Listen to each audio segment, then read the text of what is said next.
Assalamualaikum teman-teman. Perkenalkan, nama saya Tristi Apriyani. Di sini saya dengan rekan saya Melani Putri Dewitasari akan menjelaskan materi tentang ekuitas. Apa itu ekuitas?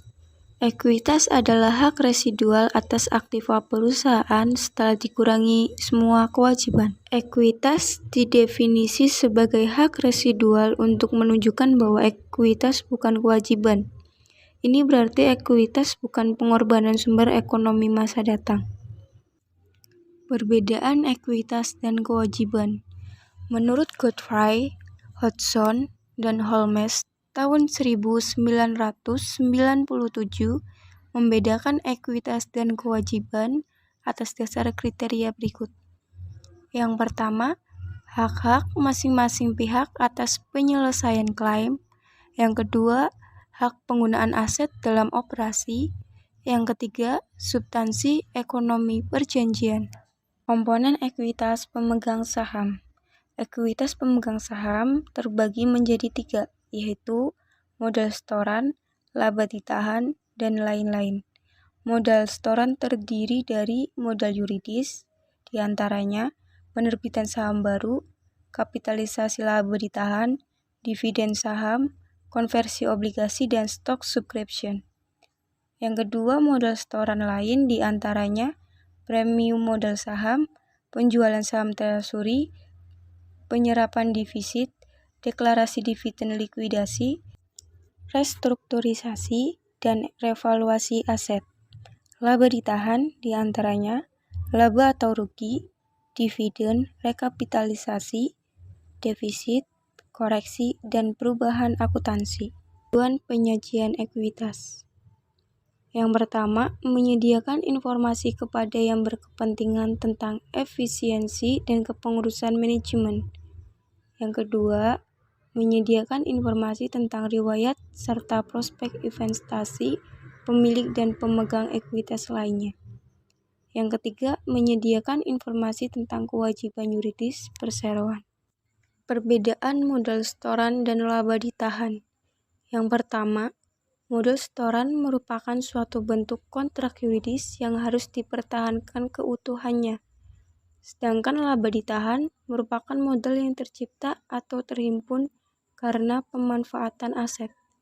Yang kedua, modal setoran merupakan perubahan aset dalam rangka pendanaan atau transaksi modal, sedangkan laba ditahan merupakan perubahan aset dalam rangka produksi atau transaksi operasi. Modal setoran dibagi menjadi 2, yaitu modal yuridis dan modal setoran lain. Modal yuridis merupakan jumlah rupiah minimal yang harus disetorkan oleh investor sehingga membentuk modal yuridis atau legal capital. Perubahan modal setoran. Modal setoran dapat bertambah karena 1. Pemesanan saham, 2. Konveksi status obligasi, 3. Konveksi status saham istimewa, 4. Dividen saham, 5. Hak beli saham, 6. Saham treasury. Penurunan modal saham. Modal setoran dapat berkurang karena saham treasury. Masalah yang berkaitan dengan saham treasury adalah penentuan jumlah rupiah yang harus dianggap mempengaruhi modal setoran, laba ditahan, dan pengungkapan pengaruhnya terhadap modal yuridis bila saham treasury dijual kembali. Perubahan laba ditahan. Faktor utama yang mempengaruhi besarnya laba ditahan adalah laba atau rugi periodik dan pembagian dividen.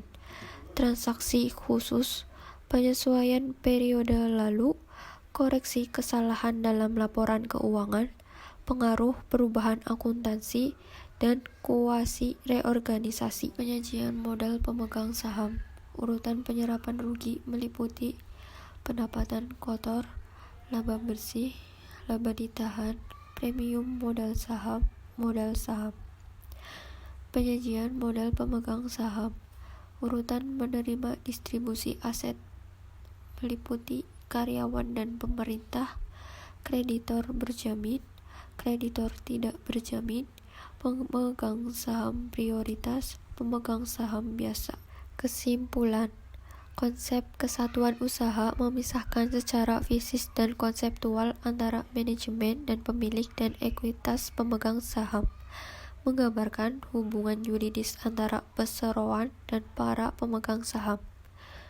Kontrak sesungguhnya antara pemegang saham dan perseroan ditujukan oleh keseluruhan dana yang disetor atau modal setoran.